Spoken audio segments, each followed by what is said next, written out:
Welcome. Good morning to all. Welcome to the launch of the report, The Culture Fix, Creative People, Places, and Industries.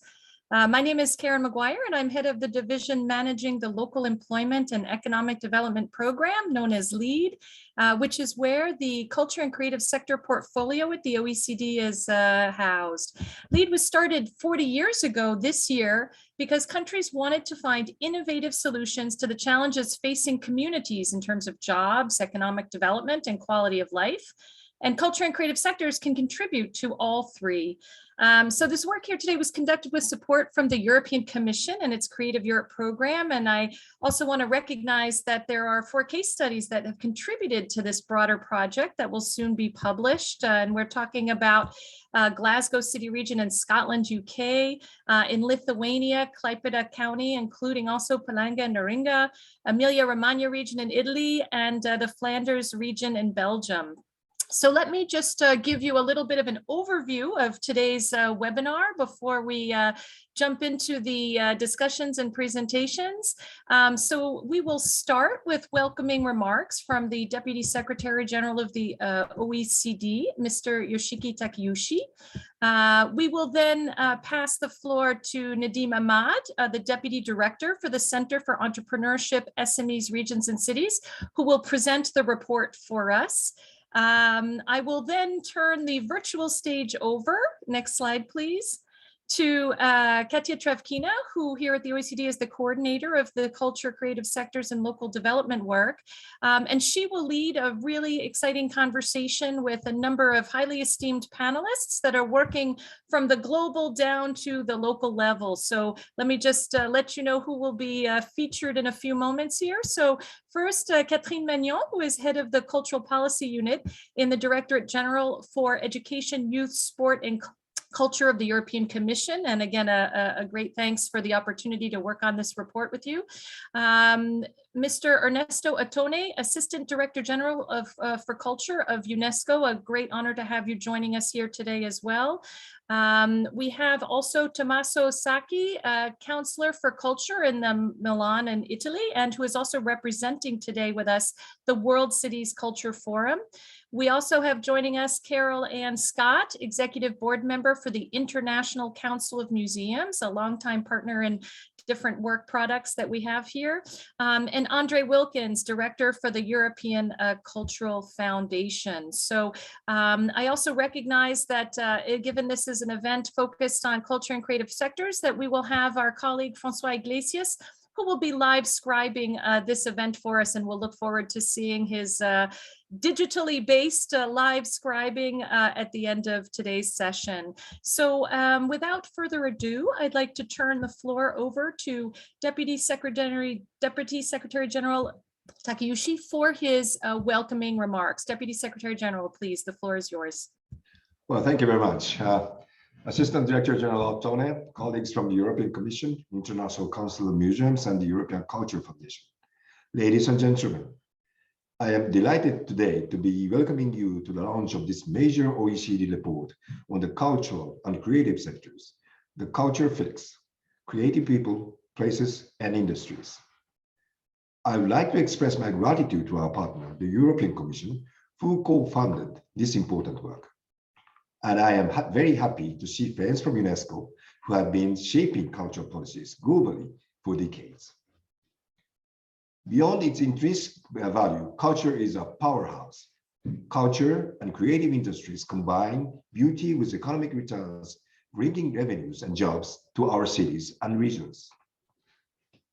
Over 10% of jobs in major OECD cities are cultural and creative jobs, and 7% of firms in OECD economies are cultural and creative. Creative people working in practically all sectors of the economy drive innovation. Culture makes our places more inclusive and more attractive to live and visit. And culture helps meet challenges of the futures from new angles, be it climate change, aging, well-being, migrant integration, or rebuilding trust. Indeed, throughout the periods of social distancing, reading, watching films, listening music helped us cope with the isolation, fear, and grief.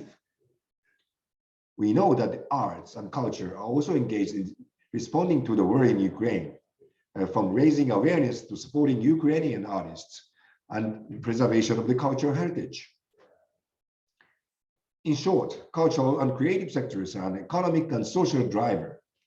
And we will see from the report that growth in these sectors and industries has outpaced the economy in the decade prior to the pandemic. But to reap these benefits in the recovery, we need to mainstream culture across policy portfolios, not just beyond culture policy. And here, the OECD can play a major role, complementing the work of UNESCO, the European Commission, and other international efforts. Last year's G20 Cultural Ministerial, which the OECD was pleased to support, highlighted this need to capitalize on culture and creative sectors across government policy for the myriad of positive economic, social, and environmental benefits. We also need to help fix some of our policy towards a sector hard hit from the COVID-19 crisis. While some parts of the sectors, like video games or live streaming platforms, are thriving, other more venue-based sectors like festivals, museums, and theaters still need time to return to pre-crisis level of activities and revenues. Some sectors already report on skills shortages, as many freelance professionals had to move to other sectors to earn a living during the crisis. Here again, action is required from employment, social protection, SME and innovation policies, much beyond cultural policies.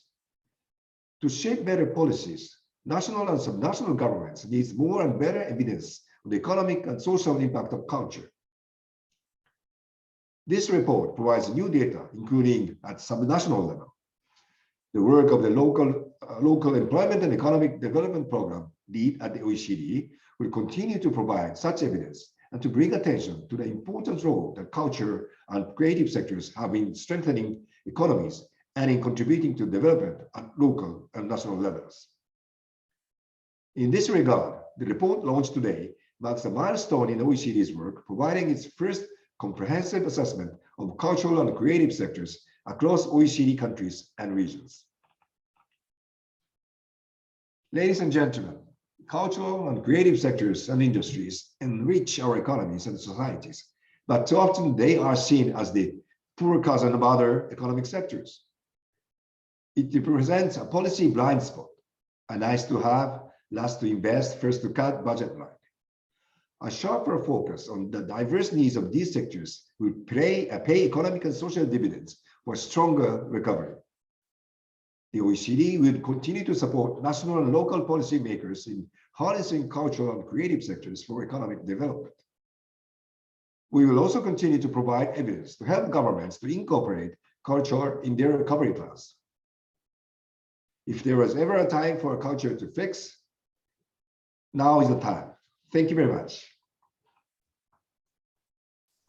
Thank you so much, Deputy Secretary General Takeuchi, for those welcoming remarks. I'm now going to turn the virtual stage over to Nadim Ahmad, the Deputy Director for the Center here for Entrepreneurship, SMEs, Regions and Cities, who will be able to present the report for us. Nadim, the floor is yours. Thanks very much, Karen. It's a real pleasure to be with you all here today to present this report. Can we move on to the next slide? I think that I wanted to pick up very quickly, perhaps on two key words that the Deputy Secretary General mentioned. I think that's really, at the heart of what this report is about. It's about making sure, for example, that we don't carry on looking at the sector as being the poor cousin. And it's secondly, I think, really important to make sure that we can leverage on the full potential, as you mentioned, ESG, to make it the real powerhouse that it can be. And it does that, I think, by focusing really on the important issue of making sure that it's mainstreamed within a whole range of different policy areas, rather than having this silo approach, which really fundamentally looks at it as being this poor relation, the poor cousin. And it does that by providing real concrete evidence on basically not just the economic side and the economic importance in terms of GDP, but also in terms of jobs created. But I think also, and I think this is critical, one of the things that's often been missing in the debate is all of the spillovers that the sector generates. The spillovers, not just in terms of economic spillovers by acting as a magnet that attracts investment, attracts jobs, but I think also those other spillovers that have become increasingly much more important during the COVID crisis, the health and well-being impacts, those things about social cohesion. And I can't actually see the presentation myself at the moment. It's come up now. And so I think that one of the real critical aspects of it, of course, is, and I think this is something that cuts across and a really important issue, but often I think also underestimated, is the importance of capitalizing on the underlying data. I think part of the reason that it's been treated as a poor cousin is because, of course, we don't really have super strong, robust data. And the report goes an awful long way in filling many of those data gaps. But as you'll see, as I walk you through the presentation, we need to do more. We need to do more in terms of investing, not just in the economic aspects, but I think also critically in those non-market, the spillover aspects. So let's move to the next slide. Now, this is perhaps a slide that can just give you a very brief overview of everything else I'm going to say. Now, I've deliberately colored in the generate wealth and create employment in gray and others in red, because those two I think are perhaps slightly more obvious. We know as an economic activity, it generates wealth. We know that it generates employment. What we don't know, of course, is how important that is. And I'll show you in the next slide. And of course, you heard some of that from the DSG and you saw it in that wonderful video. And I think that video actually speaks more volumes than I'm going to be able to do today. It's an excellent video. But the really, really critical aspects that are often missed in the discussion are its ability to generate innovation and spillovers to other sectors of the economy. Because of course, by definition, the sector itself is a source of creativity, a source of innovation. As we saw during COVID, of course, it also supports those real strong health and well-being aspects on top of the cohesion aspects, for example, inclusion and social engagement. And I think that the critical aspect that I wanted to mention here as well, of course, is its ability to act as a magnet. I'll say more about that later on. But it's not like other sectors. And I think that's also perhaps a really important issue because, of course, because it's not like other sectors, we often see that it falls through some of these policy support but also cracks. And I think that those cracks, I think, became very large and fissured enormously during COVID. It's diverse, It has a whole range of profit and non-profit actors. It has a sort of different business model in many cases to what we see within the broader economy.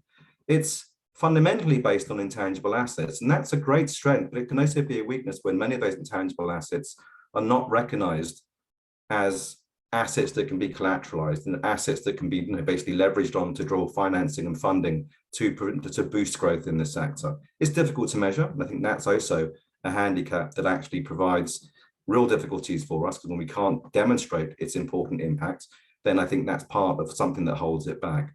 It was hit really hard by the crisis. So in a nutshell, all of that tells us that we need to make sure that we double down on our efforts to better understand the sector and tailor policies around better evidence. So next slide, please. Now, you saw some of this in the slide, in the presentation, but just to reiterate, I think it's important that we double down on these messages because they're often, I think, lost in this poor cousin scenario. More than 1 in 25 jobs in many OECD countries are basically in the sector, directly employed in the sector itself, and are up to 10% or more in Berlin, for example. Now, before the crisis, we saw strong growth in the sector, 13.4% overall employment growth compared to 9.1% in the total economy. And perhaps two really important aspects, I think, when we think about the sector more generally in terms of forward looking, it can be a real strong source of resilience. It can be future-proof because we can see, we know, for example, some of the work that we've done in the report, 10% of jobs are at high risk of automation. That sounds a lot, but it's considerably less than you see in other sectors of the economy. So it's got an inbuilt resilience. Moreover, 62% of people working in the sector are highly skilled, will have a tertiary degree compared to 40% in the wider economy. Next slide, please. Now, that's only part of the picture, because what the report also does, it provides that view of cultural employment seen through the prism of occupational cultural activities and creative activities. And there, actually, the contribution of the sector is even larger. Around 4% on average of all jobs are in cultural and creative occupations. And I think that's also a really important point to consider when we think about cultural policies, because of course it's about making sure that we can leverage on the innate innovative skills that are in the occupation as well as in the sector. Having said all of that, and this is really important when we think about, for example, policies to leverage on the sector or policies that can support the sector, we also have to recognize that there's a whole range, and it's very precarious, much of that employment. When we think about self-employment rates, for example, about 1 in 3 people in the sector in culture and creative jobs are in self-employment. And that's considerably higher than you see in the economy as a whole, which can be a good thing and a bad thing, but of course it does reflect a precarious nature. And of course we have more in part-time, more in non-permanent activities, and also more in multiple jobs. And so I think that reflects fundamentally some of the precariousness that we also need to reflect in our thinking. Next slide, please. And we look at the industry perspective, because we looked at the jobs, and the industry perspective, 7% of all firms across the OECD are in the sector, up to 14.5% in the Netherlands. And again, perhaps doubling down on the myth of this poor cousin, I think, scenario. They have similar birth rates to the broader economy, 10.6% compared to 10.2%, and very similar survival rates, 81% to 82.5%. And they contribute a significant share of GDP. I mean, 2.2% may not sound like an awful lot, but it's basically very large when you think about other economic activities. In the EU, for example, it's 5.5% of total gross value added. That's higher than the whole of the accommodation and food sector, and comparable to basically the ICT sector. Again, and this is one of the issues that we really want to reinforce, it's its spillover potential. It can drive innovation. It's a real source of new products, services, and content, and new business models, and allows us to fuse a whole range of different innovative activities. But of course, it's different here as well, not just in terms of jobs, but the sector itself. Nearly all of the firms, 99.9% are SMEs, and virtually all of those, 96.1%, are micro firms, and that's much higher than we see in the broader economy. And again, what we see, of course, in terms of the underlying business models and perhaps some of the underlying vulnerability that we need to perhaps fix is basically an awful lot of the activity leverages on intangible assets, but intangible assets, like I said, that are difficult to collateralize on, difficult to get funding for growth. And so part of the challenge, of course, is to allow those enterprises to scale up, having the financing that allows them to generate that.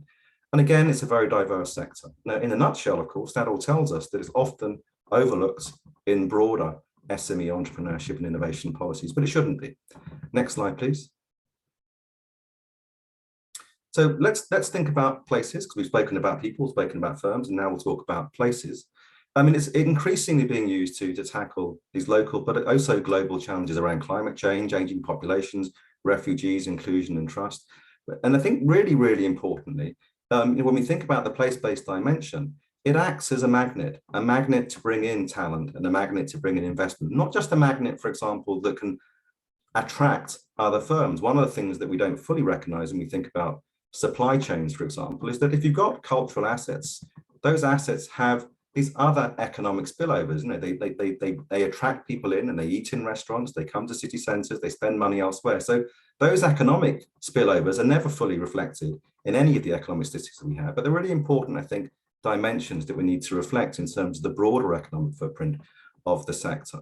And of course, subnational governments recognize this. They play a really important role in basically fostering or engaging or enabling the sector to take off. And they were about 3% of their total spending on average across the OECD is on cultural spending. And that amounts to 60% of total government spending. And I wanted to mention perhaps just one perhaps additional statistic here. And it's not a statistic actually, it's more of an anecdotal piece of information. It's no coincidence we're seeing this. I mean, only a few days ago in the UK, Bradford was named the new city of culture.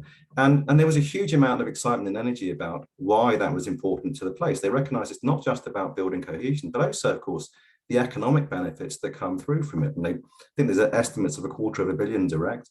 Hull City Council in the UK was the city of culture. I think they managed to generate an additional $3 billion of investment that came on the back of being the city of culture. So there are real important benefits that come through from fully leveraging on the underlying potential of culture.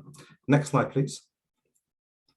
Now, perhaps some of the bad news, of course, is that those vulnerabilities that I spoke about were marked, and they were basically exploited, I guess, during the COVID crisis. The sector was hit really hard. We saw, for example, because of lockdown, some significant basically impacts on jobs, and the chart you see on the right-hand side compares the impact on the arts sector compared to accommodation and food service activities. And we know that basically restaurants and hotels were really hard hit, and there was a lot of emphasis was made, for example, on protecting those sectors.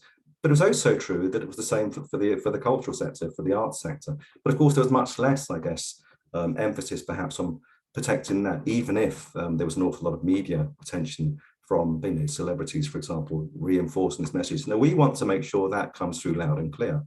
Now, second, and I guess perhaps exacerbating all of that, of course, that we saw, for the same reason, a significant decline in basically household expenditures on recreation and cultural services. And that runs against the grain of what we saw prior to that, where we saw continued growth in the activity. So what you see on the right-hand side, you see that all of the light blue chart showing you about on average a 30% fall in household expenditure during the crisis. Next slide, please. Now, perhaps exacerbating all of that, and the COVID shock comes on the back of a decline in government spending. Basically, what we saw after the financial crisis is that there were perhaps a whole range of austerity measures that were being introduced, and cultural spending was perhaps on the front line of some of those cuts because there was perhaps not a full appreciation or full realization of the broader economic benefits and the broader social benefits. All of those benefits that we're trying to reinforce through the report were perhaps not fully understood, and that may be one of the reasons why we saw it being on the front line of some of the cuts. And we need to do things, making the report, I think, goes a long, long way to making sure that we can address some of those challenges. Next slide, please. So just to wrap up, I think that there are perhaps 4 really important takeaways that I want to leave you with, but also I think are really made very clear in the report. And the first, of course, is to view culture fully as an economic and social investment and not as a cost. The second, of course, is to create this level playing field for creative professionals and firms to access employment, social protection, innovation, and business support measures, including, for example, in the way that we think about the intangible assets that they have, trying to fix basically those broken systems that mean that they can't collateralize on the full benefits of their intangible assets. Perhaps most importantly, of course, is to mainstream culture. Mainstream is an integral part of these wider policy agendas, such as social cohesion, innovation, health and well-being, but also, of course, the environment and sustainable local development. And last, but certainly not least, because of course now without the evidence it's very difficult to continue to emphasize the importance of the sector, we have to continue to address data gaps to inform policies. And I think that in addressing those data gaps, it's not just about the low-hanging fruit. It's not just about looking at the economic impact in terms of the contribution to GDP or the number of jobs. It's about all of the spillover impacts, the non-market impacts. Those are critical, I think, to fully understanding the true impact of the sector. So with that, I shall leave it there and look forward to a very healthy and interesting discussion. Thank you. Excellent. Thank you so much, Nadim, for the presentation. And I think we had a question there. And yes, we'll be happy to put the slides online for all of you, as well as this recording, in order to be able to follow. And thanks again, Nadim. I mean, really, it's big business with many small businesses, but it's also everybody's business. And I think your presentation really highlighted how important it is for all ministries to take into account and to really see, and hopefully the data will help us in seeing all of those economic, employment, innovation, and all of those positive non-market benefits of that special sector that is a bit unique relative to others. So I think now we're going to turn the floor over to our panel. So I'm going to ask our moderator, Katia Trevkina, to introduce again our esteemed guests and to launch the conversation. Katia, the floor is yours. Thank you so much, Karen, and thank you, Nadim, for the presentation on the report. Yes, today for this conversation, we have the privilege to be joined by colleagues and partners from across many organizations. And I'm very happy to introduce Catherine Magnan, who is the head of culture policy unit in the European Commission DG Education, Youth, Sport and Culture, and our partner, in fact, for this work. And it is my particular pleasure also to welcome Ernesto Ottone, Assistant Director General for Culture of UNESCO. Welcome, very happy to have you with us today. And we're also joined by Carol Ann Scott, who is Executive Board Member of the International Council of Museums, and ICOM has been our strong partner for the last few years. We also have with us André Wilkins, Director, European Cultural Foundation, and Tommaso Sacchi, Councillor for Culture, well, Vice Mayor for Culture, Milan, Italy. So thank you so much for joining us. And maybe I wanted to turn first to Catherine Magnan to start this conversation. And maybe I wanted to say that, well, of course, we all know that the support of the European Commission, who was leading this work to support culture and creative sectors for decades. But over the past couple of years, during the crisis, the support was really unprecedented. And now also in the recovery, you are stepping up. And we also see that the call for countries to allocate up to 2% of their spending in the recovery and resilience plans to culture has been picked up by quite a number of countries, and some are allocating even more than that.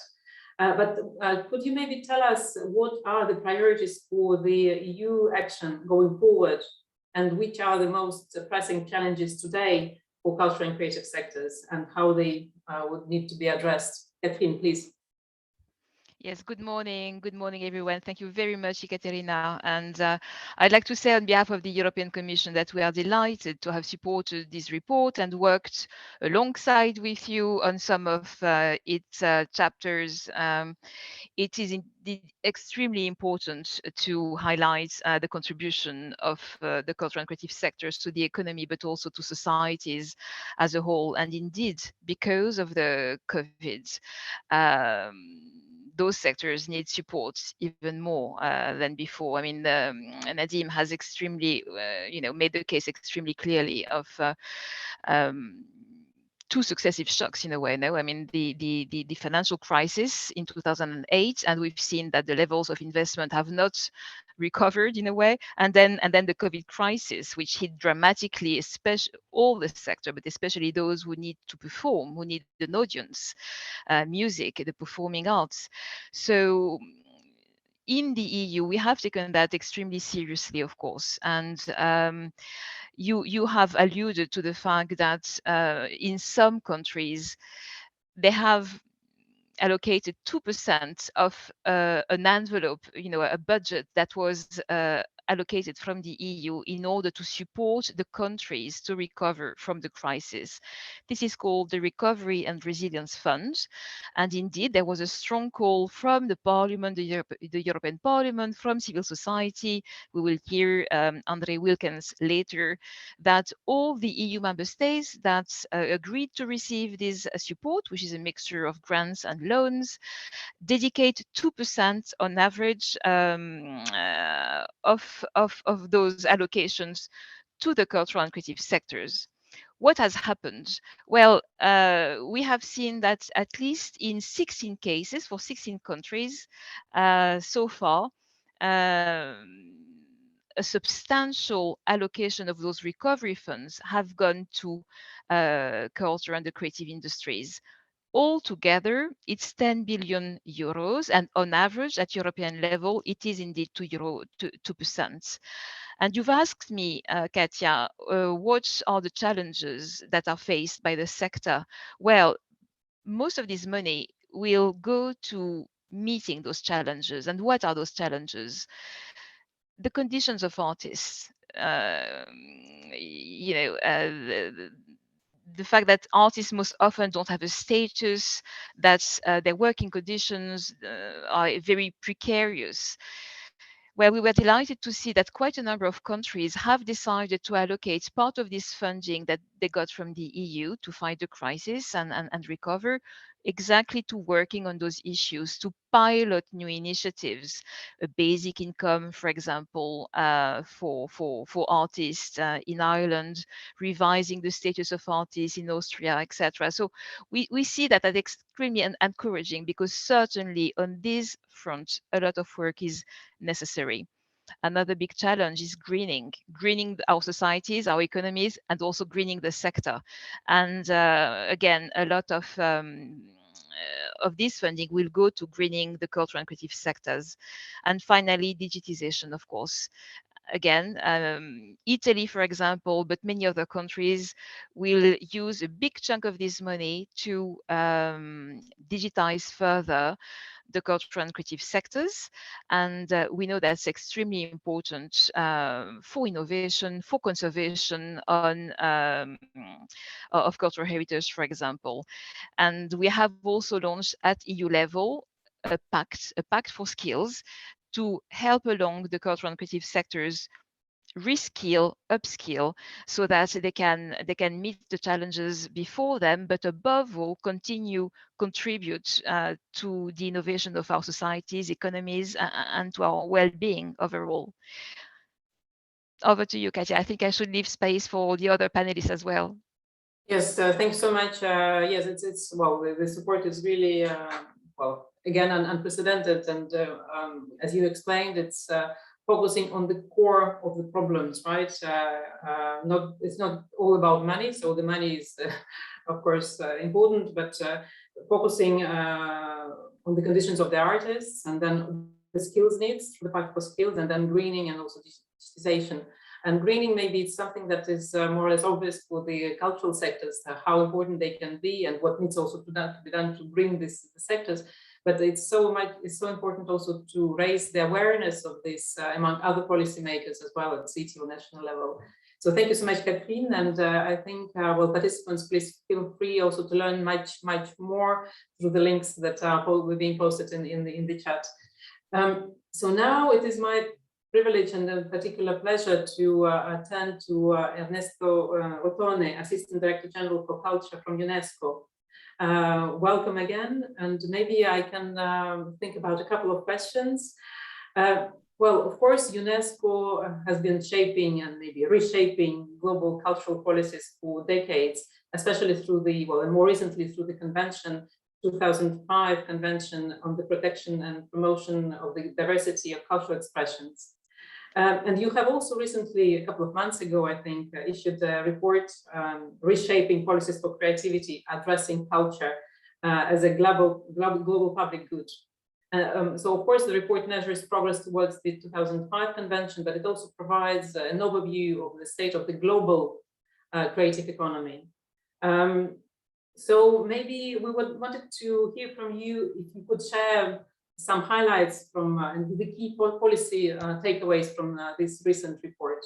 And of course, everyone is quoting your dramatic estimates of 10 million jobs lost globally during the pandemic within the cultural and creative sectors. Please, Mr. Ottone.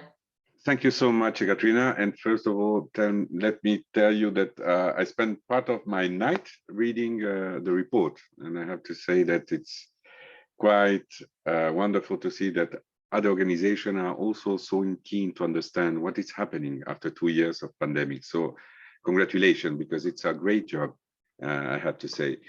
Indeed, UNESCO has been working for decades to support informed and effective cultural policies across all cultural domains through their operational programs, but also normative instruments that you mentioned, including, and it's important, the Sixth Convention, but also the recommendation.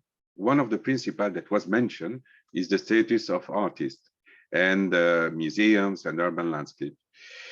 As you all mentioned, the COVID-19 pandemic has given new impetus to those efforts, showcasing the unwavering resilience and capacity of culture to innovate, as it was mentioned by Nadim, and adapt across the value chain from how cultural expression originate to how they are distributed and consumed by audiences, while challenging at the same time the entire cultural ecosystem.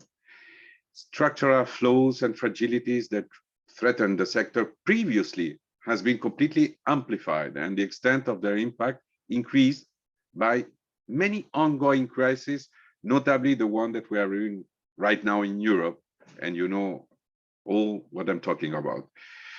To address the current global cultural diversity emergency, we must support cultural professionals in adapting to a changing world by providing equal access and opportunities across the cultural value chain and ensuring social protection, as it was mentioned, and fair retribution for all. The growing necessity to place cultural diversity at the core of the global agenda has brought UNESCO to join force recently, 1 year ago, with the Department of Culture and Tourism of Abu Dhabi and Mackenzie to elaborate a joint report that is called Culture in Time of COVID-19, Resilience, Recovery, and Revival, that originally was foreseen to be launched at the Abu Dhabi Culture Summit last May, and that you were invited also, and which was unfortunately postponed to the end of June, that we're gonna launch it, and to October, due to the sad passing of Sheikh Khalifa. The report provides a first global analysis of the impact of the pandemic on the culture sector as a whole at the global level, spanning all regions and cultural domains. And as in your report, it reveals the major trends reshaping the sector, identifies pivotal responses to these changes, and charts an integrated roadmap to support the sector's sustainable and inclusive revival. This global report draws from the information gathered by our various data collection, more than 125 reports that were launched globally from, and it's important to mention, 80% of all these reports came from Europe and North America. And that's the first issue that we have to see. When I heard Nadim telling the importance of data recollection, it is important, and it has to be global, because if we don't have a picture of what is happening in all regions, it will be very difficult for an organization like ours to give response to public policies. As it was mentioned in the recent report, Reshaping Policies for Creativity, was a global overview on the state of the culture and creative sectors today.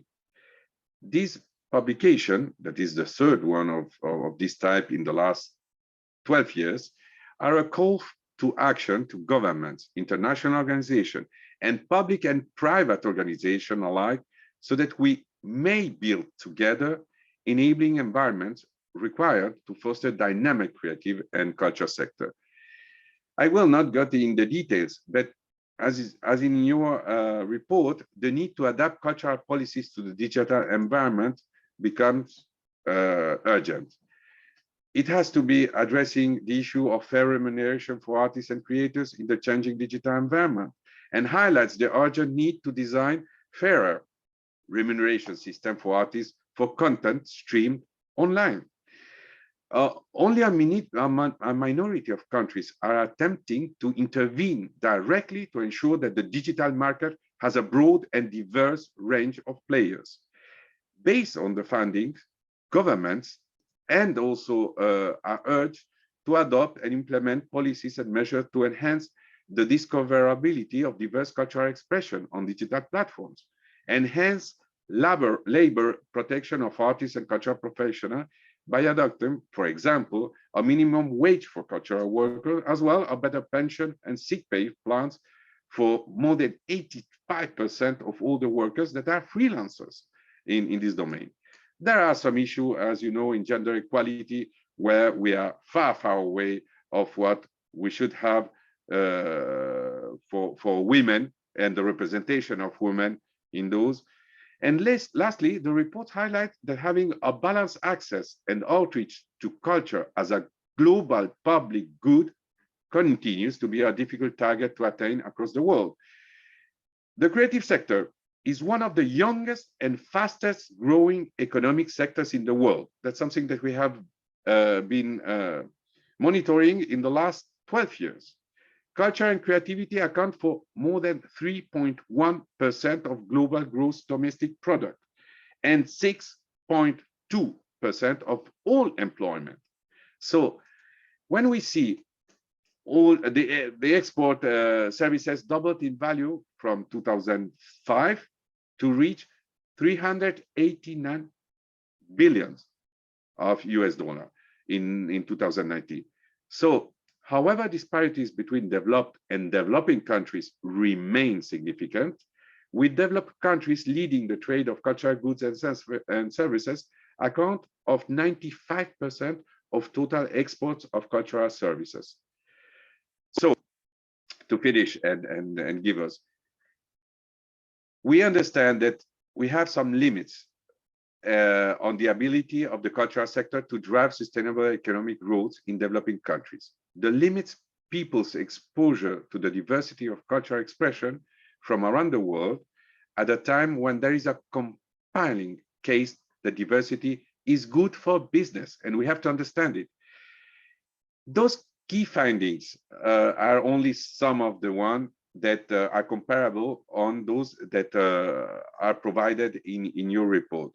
But I will really invite you and all the people that are following us to read all these reports and see how those reports provide to government or international organization, but also to public and private organizers and creators directly, a rich resource and insight on where we are, but most important, where we want to go.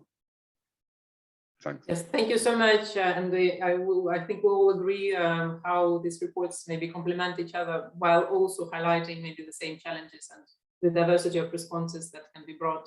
And thank you so much for bringing also this global perspective. Of course, there are some common challenges around fair remuneration, skills, etc. But there are these north and south divides that are very much there. And in particular, thank you also for touching upon the data issue. We know it's notoriously difficult, and we also hope that we can unite our forces going forward to continue to fill these data gaps. And now you are making it even more difficult, saying that for the developing countries, it's even more challenging there. Maybe if I can I ask you maybe another question, a second question? And this would be, well, of course, what we were just discussing, and well, the OECD report, but also some of the work of the European Commission that we just were posting in the chat, and we're highlighting and stressing the need to mainstream culture across other policy portfolios beyond cultural policies. But in fact, cultural policies themselves have undergone quite a transformation over the past decades. And this year, 2022, will be quite an important one, because you will be convening the UNESCO World Conference on cultural policies, the Mondiacult, 40 years after the first one in Mexico, and now again going to Mexico. So which objectives do you set for this global conference? Can we say that a new generation of cultural policies is emerging? Yes, well, you mentioned it. Mondiacult 2022 will be hosted in Mexico from 28 to 30 September this year. And we hope, until now, we have more than 40 confirmation, but we hope we're gonna be able to have all the Minister of Culture together after 40 years and 24 years after Stockholm. That was the second cultural policy. So you understand that if we see that we have to work 40 and 24 years to obtain to have all the Minister of Culture to speak about policy, is that somehow our sector was not enough represented in the public domain between the decision makers. So it's important that we change it. We change this movement and to have more periodically meetings. At a time when culture has moved in from the margins as an uncontested level of employment, social development, resilience showing, we believe that it's fundamental to harness sustainability from a cross-cutting perspective. And all these reports give us the information that we need to show that an integrated approach is required to revise current models and imagine more sustainable and resilient pathways for the future and culture policies. The framework presented in the reports to drive this coordinated approach was the one that give us all the elements to stage for the discussion that will be held among the World Minister of Culture on Mondiacult, with a declaration that will come at the end of these 3 days of meetings. Drawing from over 40 first-hand interviews that we had in report that goes in the field, are giving us also the possibility to try to build on the growing digital and information divide between global south and global north. We believe that it will be a historic opportunity, Mondiacult, for countries and civil society, because we are inviting also NGOs, OEGs, OECD will be present also, we know, to come together to set the global agenda for the culture for the coming decades. Remember that right now we are all, as UN agencies, following the 2030 agenda with the 17 goals, where culture doesn't exist. It is mentioned once in 11.4, once in 4.7 in education, but to be frank, we have been telling ourselves all together that we are present in the 17 goals. Yes, but we have really to make an enormous effort to find ourselves represented. And today we believe that it's coming to the moment where we have shown during these 2 years of pandemic that the sector, the ecosystem of the culture should be considered not only as a goal, but also as an instrument for social cohesion, for tackling some climate change issues that are growing in our World Heritage sites and are destroying many of these universal value sites, to integrate what is the creative economy, to integrate what I heard twice, and it's great to hear it, the importance of the intangible culture between the intercultural dialogue that should prevail in the relationship between countries. And then when we see the situation that we are living, not only in Europe, in other regions, on conflicts, war, disaster, hazards that are coming, we have to find some solution together. Nobody can find solution by their alone, concentrated only at the national policy level. So a consensus is emerging on the need to strengthen global dialogue and cooperation. After COVID-19, it is clear the agenda has to shift a little bit. UNESCO upscaled this advocacy by convening the 2 forums of Minister of Culture. If you remember, it was in 2019 and in 2020. And it was building on what you participate also in the G20 summit, where last year in Italy, in Rome, we were able to have a commitment from the 20 Minister of Culture. And for the first time in the G20, we had at the high level one paragraph. We only asked one paragraph for 20 years. We achieved it. Now it has to be maintained, and that's why we are pushing also in the G20 that is hosted by Indonesia to continue this momentum. And finally, you are participating also in this interagency platform that we build on culture for sustainable development with all UN agencies that today has something to say in culture and heritage and everything that is around. So we are at a time when it becomes imperative to innovate governance models, public policy, and also business schemes, partnership, alliances, as well as funding mechanisms that was proposed, for example, in the European Commission, towards more inclusive and transversal approach. Stronger policy coherence and interaction across all diverse development areas is also something that has emerged from the consultation leading up to Mondial Activity. So, notably education, climate action, disaster risk reduction, tourism, over tourism, employment, and urban planning, among many others. Yes, thank you so much, Mr. Ottone. It was really a pleasure, and what an energy there. And it's good for us to see that we, well, indeed, obviously, we share these common goals, and it was great to be side by side by UNESCO in the G20 discussions, and of course, Italy was a very good leader there to put culture on the table, and we all look forward to this shifts in the agenda beyond 2030 and to Mondial Cult. So thank you so much. It was really a privilege and honor to have you with us today. Maybe now I can turn to Andre Wilkins. Andre, maybe let's focus on another issue that is raised in this discussion now by all the speakers and in the OECD report. We saw, of course, that public funding for cultural services has been decreasing over the past years. And in fact, private funding and philanthropy funding is becoming more and more important nationally, locally, maybe also at the European level, as you probably will tell us. But can we maybe look a little bit at the foundations themselves and how the current crisis has transformed your action? And what are the lessons learned, in fact, and priorities going forward now? Andre, please. Thank you. In fact, I just come back from Barcelona, where we had a big foundation conference of FILEA, which is the European Association of Foundations. And you know, I can say one thing: there's a lot of attention on the challenges in Europe, particularly also on climate change. And surprisingly, there was quite a lot of discussion on culture, on the role of culture in our societies.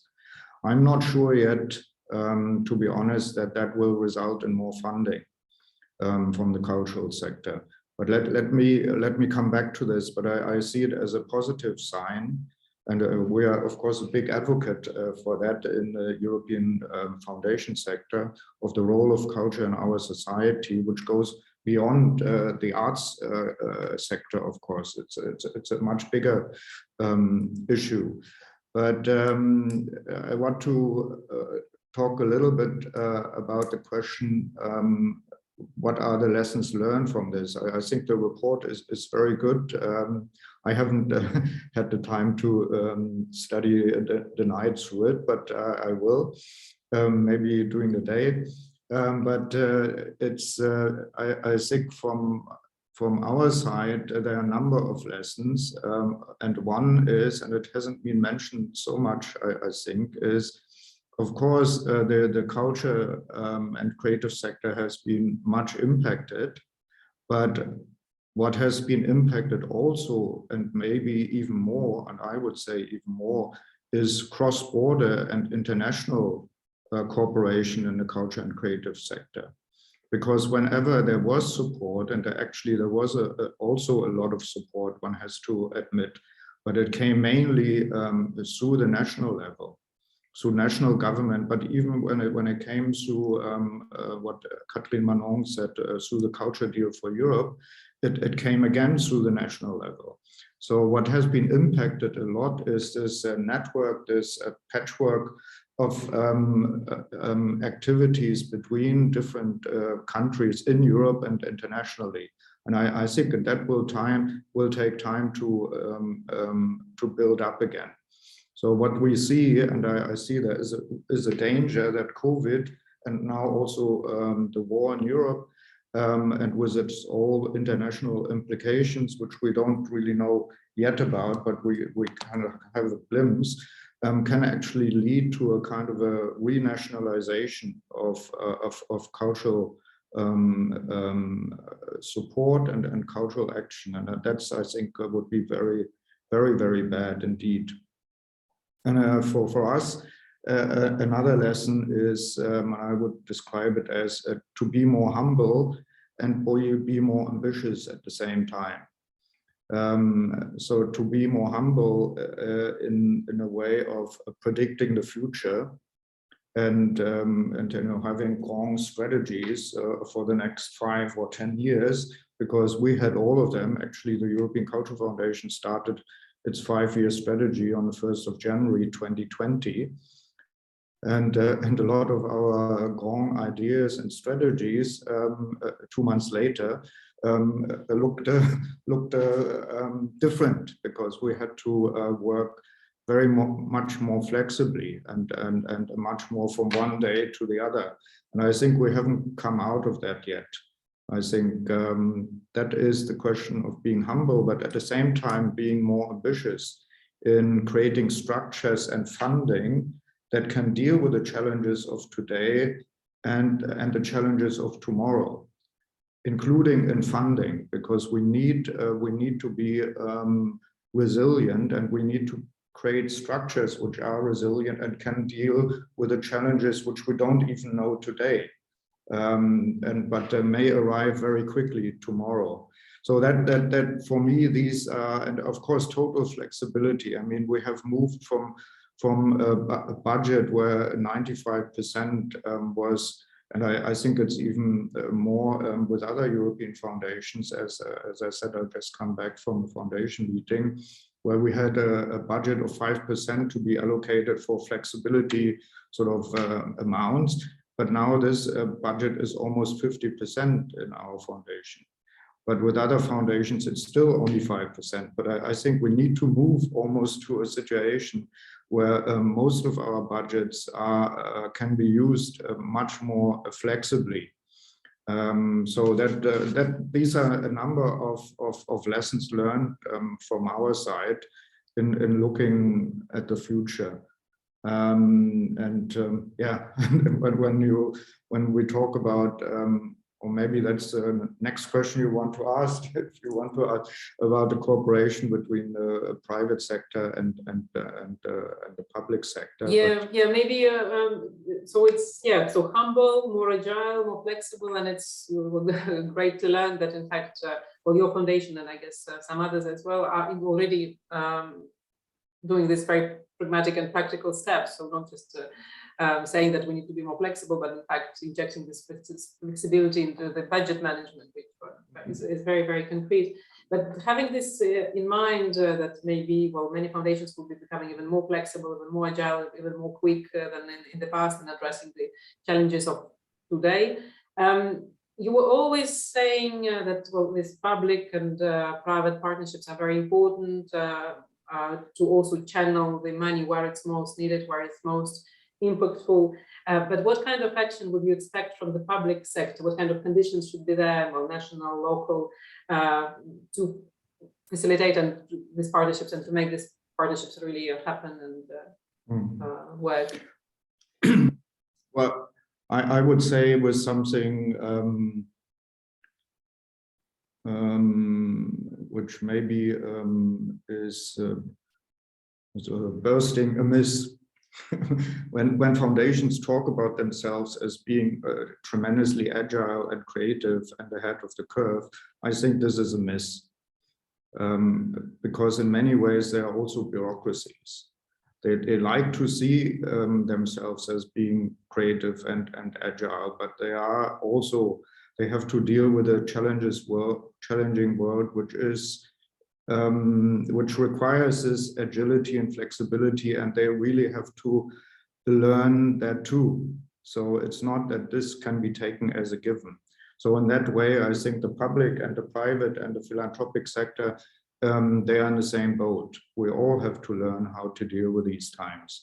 But what I think and propose and have been discussing with you, with the European Commission, with other international and public and national stakeholders, is let's go through this process together and do the learning process together and strengthen each other, because we will face a very, very, very difficult time. Some people say that COVID was just a kind of a warm-up, and it's been a hard warm-up. We need to support each other and use each other's strengths.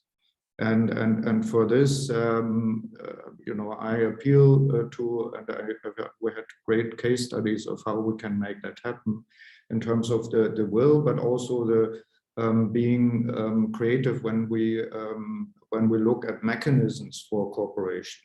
So Kasrin mentioned the cultural deal, which actually came out of a campaign to say, at the beginning of the recovery funding from the EU, which was a 750 billion recovery fund, there was no word of culture anywhere to be seen.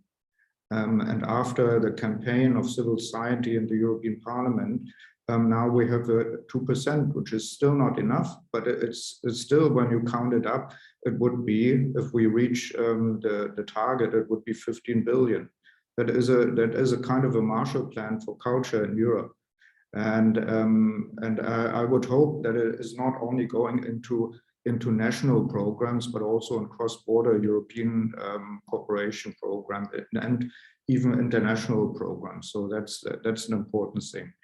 And I think there is a lot of will and a lot of creativity, but we haven't quite, I would say, quite managed the bureaucratic hurdles on both sides, I would say, to be honest. So there are bureaucratic hurdles, and I once wrote a book which is called The Discrete Charm of the Bureaucracy. So I'm hopeful that we together will find the discrete charm of the bureaucracy to bring the philanthropic and the public sector together in a good way and support each other, because there's a lot of money to be brought together. I mean, we have the cultural sector and philanthropic sector in Europe is at least worth $1 billion per year, if not more. So it depends on what you count in, but let's say the most conservative estimate is around $1 billion. So that is a lot of money going into the field. So we are not poor cousins of the public sector. But let's be creative, and we are in discussion with other foundations. We have created the Culture of Solidarity Fund as a mechanism, which was used in COVID times and now in the case of war in Europe. That is one way, but there are other ways. We're in discussion about the new European Bauhaus on issues of culture for climate action. So I think maybe this crisis situation in the world and in Europe can lead to new opportunities, or creates new opportunities which have not been there before. Just imagine, or just remember, at the beginning of 2020, if you had said you will have Eurobonds created in Europe in 2020, people would have said you are a dreamer. But they were created in the middle of 2020 as part of the COVID response. Basically, you created the recovery fund through Eurobonds, and so let's think about the unimaginable in a positive way. Yeah, I will remember this sentence. Let's think about unimaginable in a positive way. Indeed, that's a good sentence to keep in mind these days. Well, thank you so much, Andrea. Yeah, a lot of food was thought there, and also yeah, very forward-looking. Maybe if I can now turn to Carol Scott. It's really a pleasure to have you with us. And well, we all here at this table, we spoke about the cultural and creative sectors, but you are one of these sectors. You are representing the International Council of Museums. And we know that museums were one of the heavily impacted by the crisis. So thank you so much for being with us. And of course, ICOM is a long-standing partner for our work on culture. And we jointly designed a few years ago this OECD ICOM guide for local governments, communities, and museums, highlighting the role of museums as community anchor institutions, as economic drivers and social changers. So. But maybe if I can ask you the question on exactly this role of museums as community and local regeneration actors. Has this role been transformed by the crisis? Has it a new dimension now today?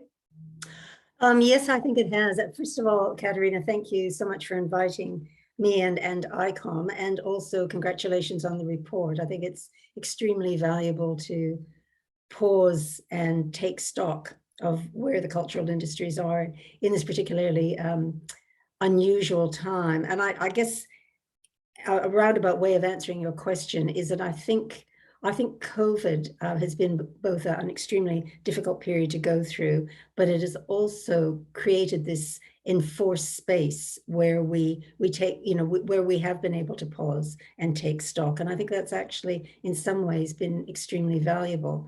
So ICOM has been very active in doing research about the impact on museums in particular as a result of COVID. And one of the studies that it did was through one of its international committees called Intercom, which looks at leadership and management.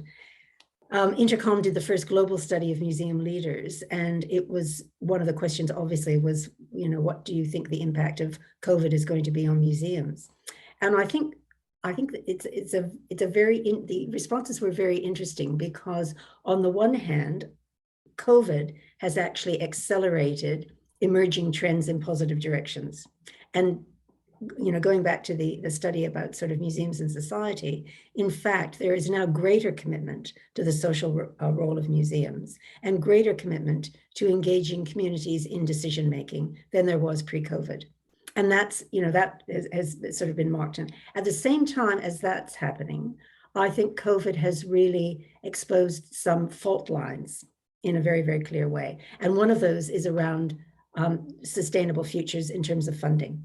So as both the DSG and Nadim mentioned particularly in their earlier remarks, funding for the creative sector, cultural industries, has actually been declining really, since it actually preceded perhaps the beginning of the century, but it's accelerated since the beginning of the century, and particularly since the global financial crisis in 2008, 2009. And we've seen that particularly within the museum sector, where government grant and aid has declined in many, many countries.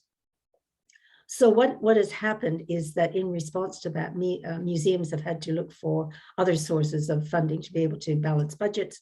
And that has included things which have already been alluded to, like sponsorship, like entrepreneurial activities, like commercially based ventures, and self-generated income. And whilst that is very innovative in many ways, when COVID struck, what we found in some of the other research which ICOM had done is that museums which were solely dependent on self-generated income were those that were in a particularly fragile and very, very vulnerable position, and many of them have not survived. So I think that the case for government grant and aid is particularly important for this sector, because parts of the sector are for profit, but many other parts of it are not for profit. And I think when you're in a for-profit organization, your bottom line is based on monetary profit and what you can do for it. When you're an NGO or you're a not-for-profit organization, your bottom line is the value that you create. And so what we have to leverage is the value that we can create. And I think this is an area where we need to be able to make the case for value better than we have in the past. I think we've improved, but I think there's a way to go. And one of the things that came out of this global study of museum leadership was the need to reassess value. And I think it's not just reassessing value, it's looking at how we capture value and then how we advocate that value. So I worked on a study with museum studies at the University of Leicester some years ago, and we actually mined 20 years of data of evaluation and audience research in museums and galleries. This was particular to the UK. But it was very interesting because when we were looking at it from the point of view of what visitors said about the value of their experiences to museums, and we found three major categories. One was about connectedness. Museums and many of the cultural sectors enable people to make connections. And that connections, it very much encourages empathy, understanding of different cultures, and all that stuff about social cohesion, which we think is really very, very important. It also created senses of well-being, so that as a result of museum visits or participation in cultural activities, you find people talking about how they felt inspired, how much they enjoyed something, and it's how they discovered something that they hadn't done before. And we know now, particularly through COVID, that the sense of emotional well-being is extremely important to be able to get through, and culture actually enables this. And the third thing that we found, which was really very, very interesting, was the fact that people in museums learn to think more critically as a result of the museum experience. And I think that, a citizenry which is capable of critical thinking is really very fundamental to a civil society. And then, you can go on to some of the economic values that we have. And we've talked about some of those. We've talked about employment. What we haven't talked about is the fact that most cultural industries are purchasers of services. So in fact, that value add that goes out in slightly indirect ways, but is very impactful on the local community. So, and I come back to museums as the example, but you're purchasing electricity, you're purchasing heating, you're purchasing consultancy services, ticketing systems, materials for conservation purposes, building materials for exhibitions. But it's not just the fact that you're an employer, it's the fact that as an institution in the service of society, you're enabling a lot of other industry services as well. And then I think the other thing that museums have is they're the archive of creativity and innovation and invention. And many creators, innovators, and inventors use that archive as a source of inspiration for their own work going forward. What strikes me really about all of this is that there's a next stage that we all have to engage in, and that is looking at the impact of all of that. How do we see whether or not, the sense of connectedness in a museum, for example, but it can be something you see on the stage or, some other sort of type of cultural experience. How do we track the impact of that on society as a whole? How do we find out whether feelings of well-being that are generated by the cultural industries actually contributes to the overall health of a nation? How do we find out whether being able to think critically accrues to the public realm? And so this whole area of tracking things through looking at their impact is something that I think is absolutely essential to our sector, and something which we are as yet relatively unsophisticated in doing. And the reason that I say that I think it's absolutely critical to us is that by and large, policymakers, bureaucrats, and politicians want to know how the work that we are doing and the work that they are in part funding accrues to the public realm.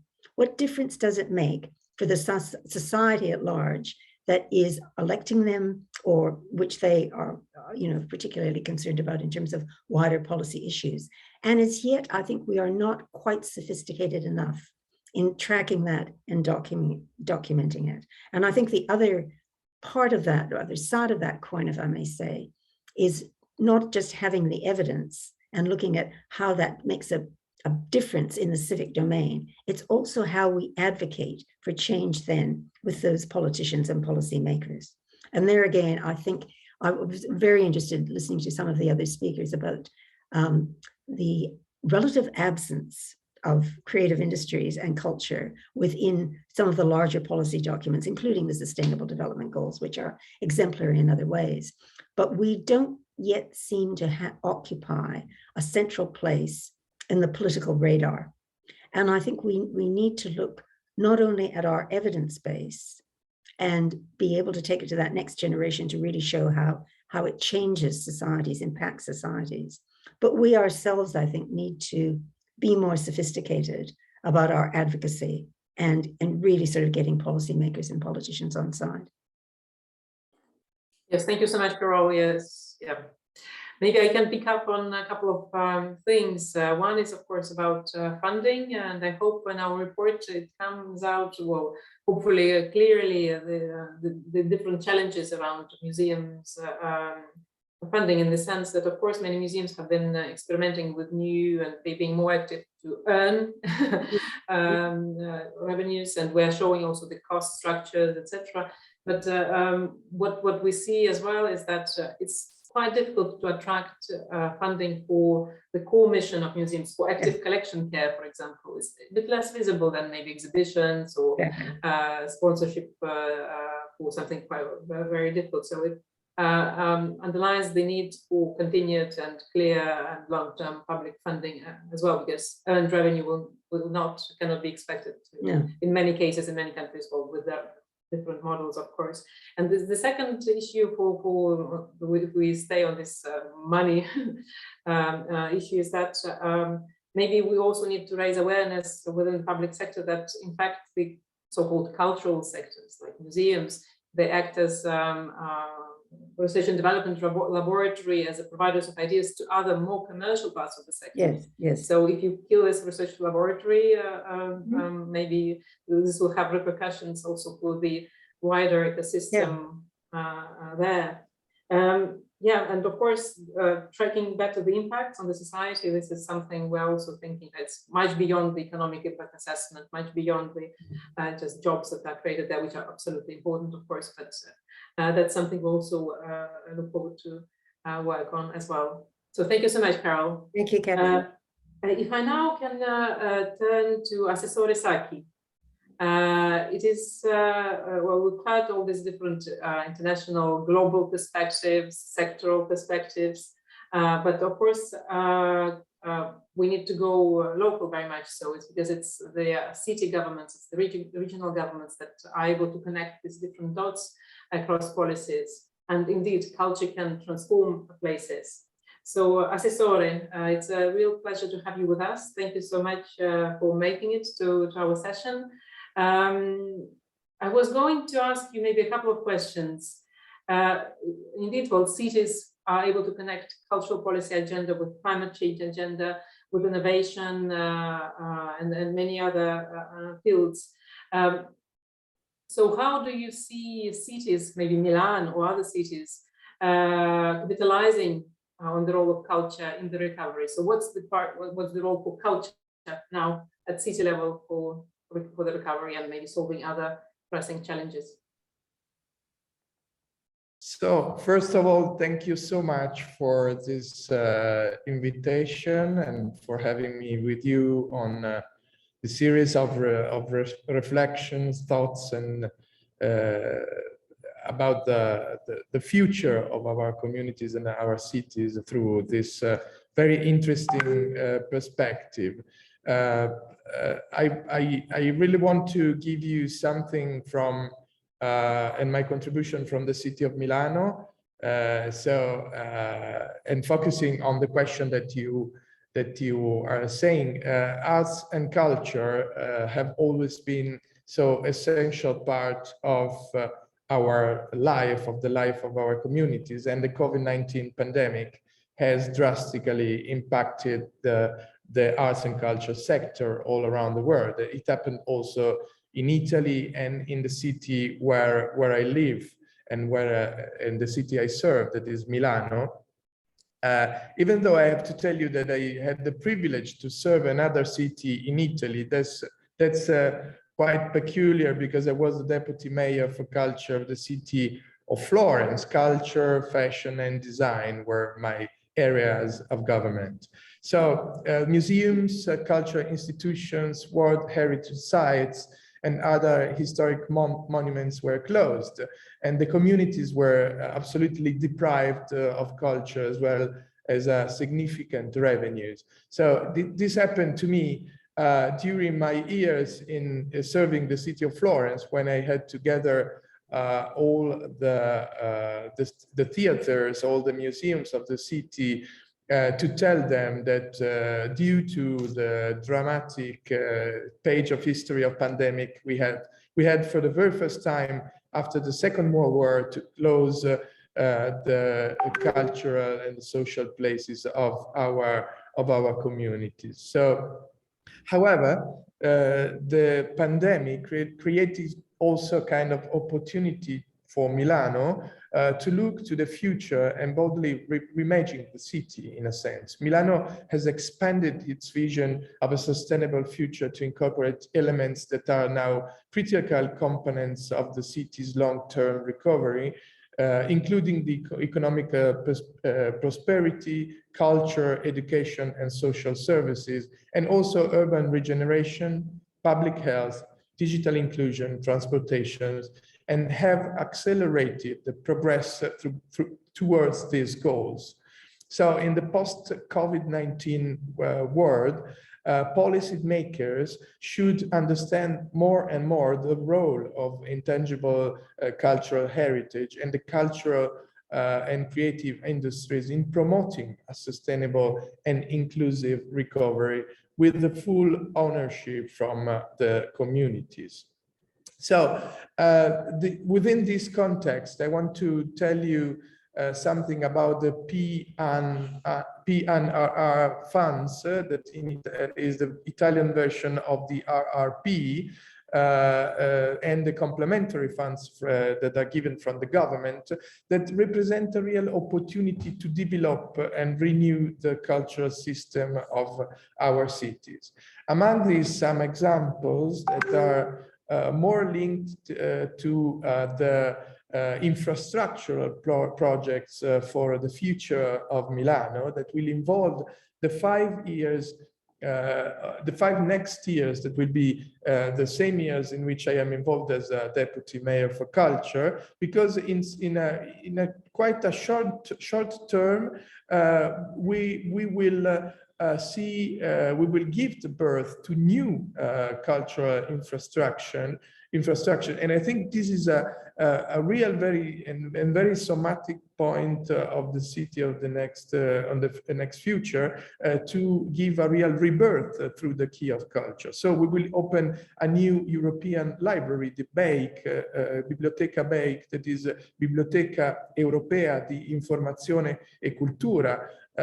More or less 2,000 people will have the chance simultaneously to live in the public library. That will be the first European public library in Italy, also with a new and contemporary approach to the digital life of the individuals.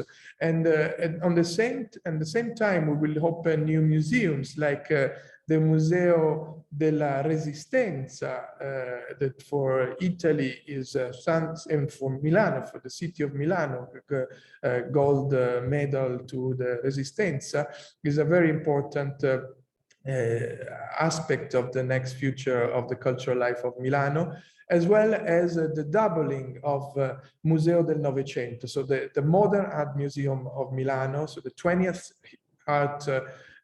century art museum of Milano will be doubled and linked through a kind of very contemporary bridge in the middle of Piazza del Duomo. These are just a couple of examples to tell you something about how we intend the rebirth of Milano through cultural investments.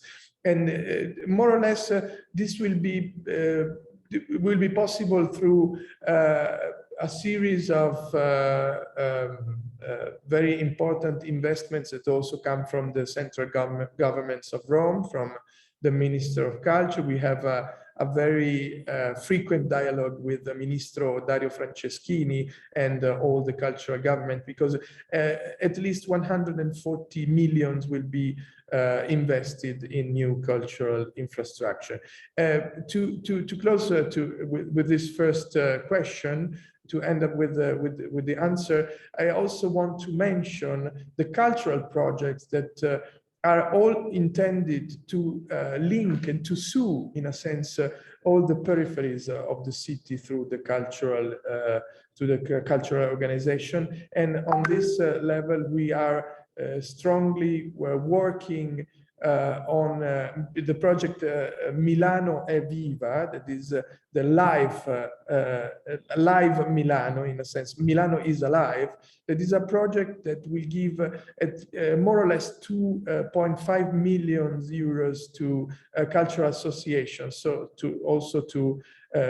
intended to give a rebirth also to the little companies that are involved in the cultural production. So this more or less, and I thank you for this interesting question that gave me the possibility also to mention some major investments and also small investments, but very relevant for the future of Milano that we're doing in our city.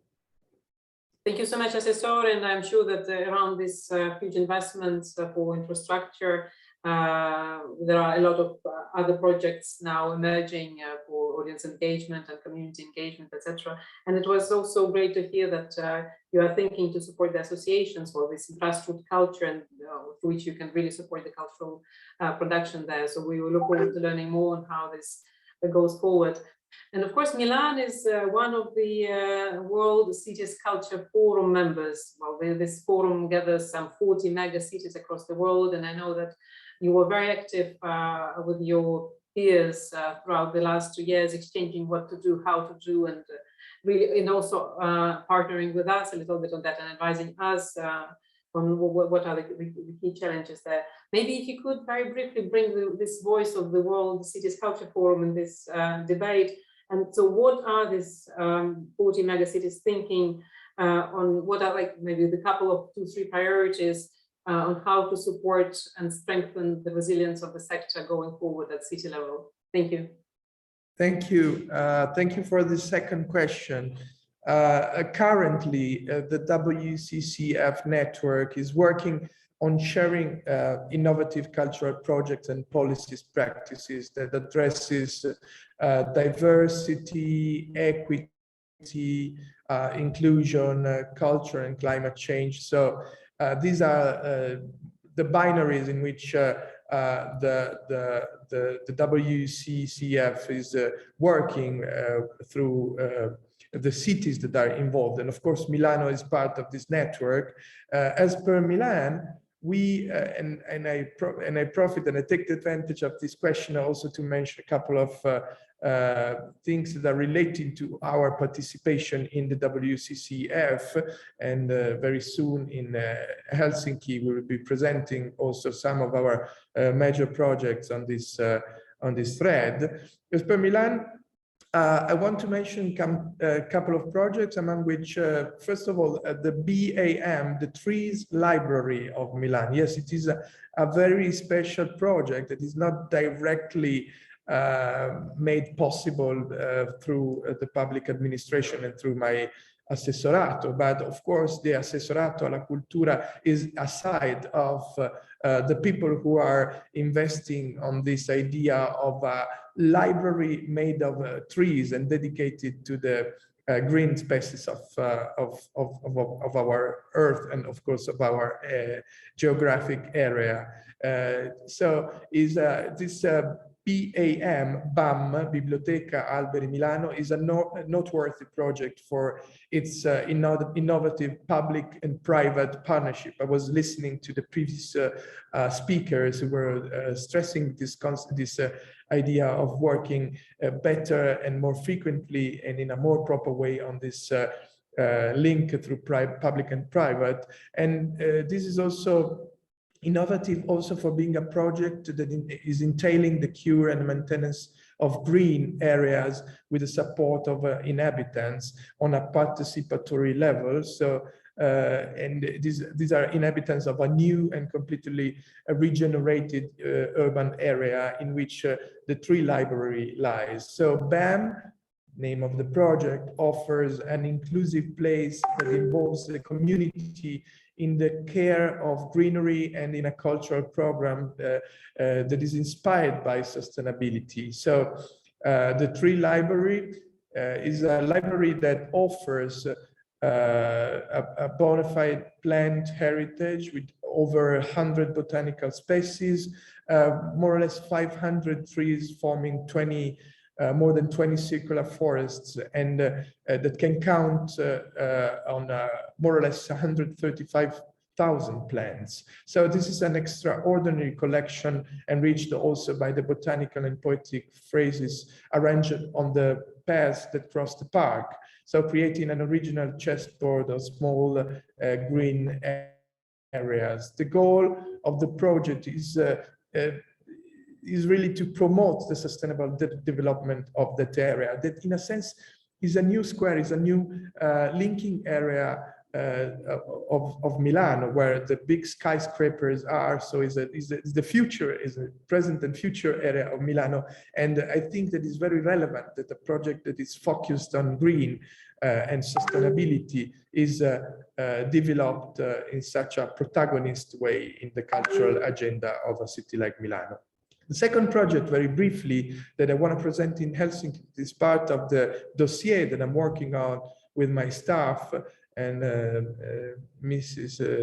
Adestes Famariam is working together with me on this aspect, is the project conceived by the Ufficio di Arte Pubblica, that is the first public office under my assessorato in Italy that is totally dedicated to public art. So land art, public art, art in the public spaces are all governed in the city of Milano by this important office, the first in Italy, and is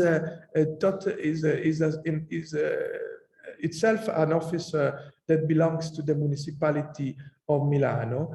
And that this office entails the establishment and characterization of each neighborhood by creating a huge graffiti. So this project is a name in every neighborhood is the name of the project, and the graffiti is representing the name of the area in which it is placed. So once again, a very participatory project through the mean of the public art. In this case, the novelty stands in the organizational process of the piece of art, as its placement and creative construction is conceived in a collaboration with the artists and inhabitants of the neighborhood that participate in the creating of the opera of the piece of art. So the project involves hundreds of artists, curators, and historical production companies of the Milan districts. Of course, I'm talking about districts of street art that together with the inhabitants of the neighborhood experiment with urban art, generating new creative groups working on the visual storytelling and representation of the historical and present identity of the quarter, of the peripheries and of the place. So furthermore, in an artistic language predominantly male-oriented. This is also an aspect that I want to stress a little bit and focus on. One of the challenges of my department that is related to public art, that is led by art historian that's very active on this level, is Marina Pugliese. One of the challenges I was saying of the project is to increase the representation of women artists and curators between the world of public and street art. So I'm very happy to present these two major projects that for us are very relevant because they link perfectly what the WCCF has put as goals in their agenda. Thank you so much. No, thank you so much, because I think really your action explains very clearly how culture connects to all these different areas. This happens really at local level through these different projects that you have been mentioning. And I think after this presentation, we all know where we want to go for holidays over the summer. And I also saw that Andre was listening attentively to what we were saying about libraries, because the European Cultural Foundation is very active also on that front, supporting libraries across Europe. So, well, I think I'm afraid, to my own regret, I have now to thank all our speakers who are coming to a close. So thank you so much, and I hope also the audience enjoyed this very rich and very diverse perspective and views that we gathered around the OECD report. Maybe it's a moment also for us to see what our colleague Francois has been doing, what are the messages that he thought are important. And with this, well, thank you so much for the speakers, and I'm very pleased to pass the floor, the screen back to Karen Maguire, please. Again, a huge thanks to all of you who are participating, but also especially a warm thanks to all of the speakers today, and hearing about from Catherine Magnon how the Commission is doubling down on culture for resilience and recovery, from Ernesto Ottone about all of the great resources that UNESCO has, and a big rendezvous with Mondial Culte to really help culture move from the margins to the mainstream on all fronts and all policy agendas, to the European Cultural Foundation with Andre Wilkins and helping us to understand a bit how we need to be flexible and look for new opportunities and exciting opportunities for financing, to Carol Ann Scott from ICOM on museums and what are the differences they're making in society and how we can help show those differences to ensure the political radar is hearing them and looking at the opportunities for the future. And then again, thanks to Tommaso Sacchi as well about all of the ways that culture is being used to imagine the future and for people, places, and the environment in in Milan and cities around the world. So thank you again for joining us. Keep your eye out for upcoming case studies associated with this project from Glasgow, Klaipėda County in Lithuania, Emilia-Romagna and Flanders. A new report also coming up soon on Colombia and its efforts to mainstream culture throughout its economy and society from a policy perspective. And I'd like to just conclude with, of course, given the topic, we have some different areas of visual arts. So we will conclude with videos from OECD and UNESCO, as well as from Francois Iglesias, our live scribe here for today's event. Thank you and have a wonderful afternoon.